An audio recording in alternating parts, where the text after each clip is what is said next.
450 KG সমৃদ্ধ uranium জব্দ করার লক্ষ্য নিয়ে ইরানে তুলকালাম কাণ্ড ঘটাতে মরিয়া যুক্তরাষ্ট্র।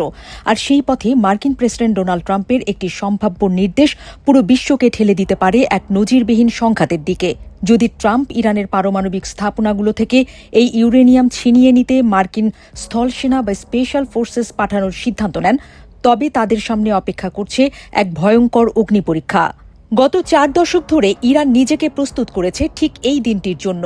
বিলিয়ন বিলিয়ন ডলার খরচ করে তারা গড়ে তুলেছে এমন এক প্রতিরক্ষা ব্যবস্থা যা আধুনিক বিশ্বের যে কোনো শক্তিশালী সামরিক বাহিনীর জন্য দুঃস্বপ্ন হতে পারে।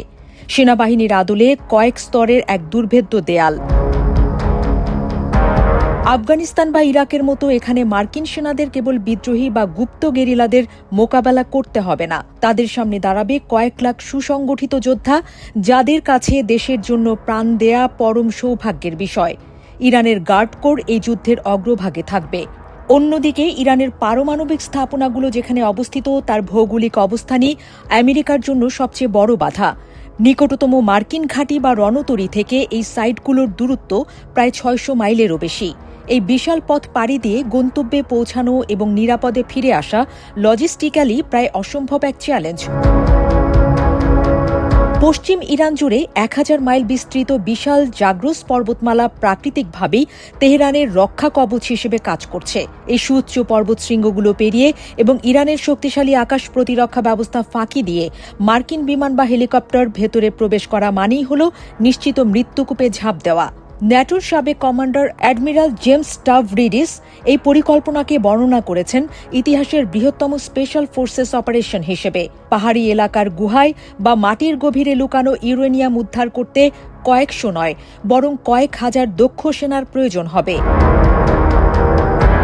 ইরান জানে যে আমেরিকার বিমান শক্তির সাথে পাল্লা দেয়া কঠিন, তাই তাদের কৌশল হল শত্রুকে দেশের ভেতরে ঢুকতে দাও, এরপর শুরু করো ক্ষয়িষ্ণু যুদ্ধ।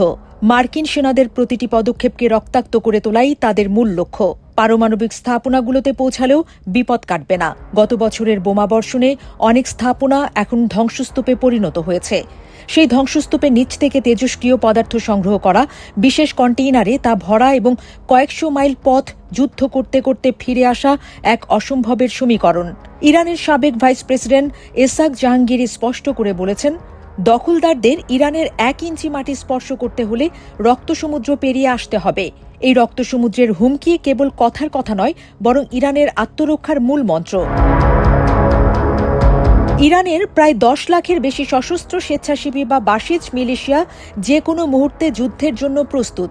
যদিও তাদের সামরিক সক্ষমতা নিয়ে প্রশ্ন থাকতে পারে, কিন্তু সংখ্যার দিক থেকে তারা মার্কিন দখলদার বাহিনীর জন্য এক বিশাল মাথা ব্যথার কারণ হয়ে দাঁড়াবে।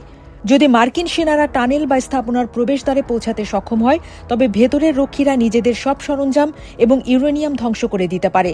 সেক্ষেত্রে আমেরিকার পুরো মিশনই ব্যর্থতায় পর্যবসিত হবে। আরও বিপদ রয়েছে।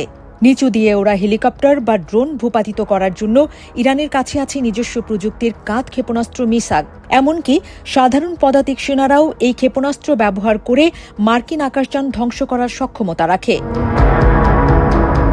ইরান সতর্ক করে দিয়েছে, তাদের মাটিতে মার্কিন সেনা নামলে তারা কেবল নিজেদের রক্ষা করবে না, বরং মধ্যপ্রাচ্য জুড়ে সারপ্রাইজ ফ্রন্ট বা নতুন ফ্রন্ট খুলে দেবে। লোহিত সাগর থেকে পারস্য উপসাগর পর্যন্ত ছড়িয়ে পড়বে যুদ্ধের আগুন।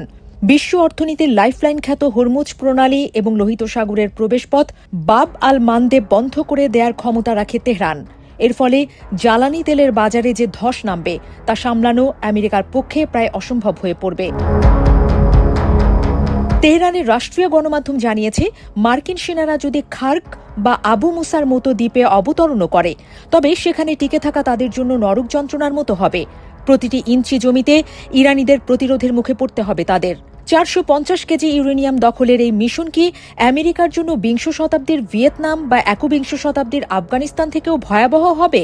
ওয়াশিংটনের ড্রয়িং রুমে বসে করা যুদ্ধের নকশা আর তেহরানের রুক্ষ পাহাড়ের বাস্তবতা যে সম্পূর্ণ আলাদা, তা এই সমসজ্জাই বলে দিচ্ছে।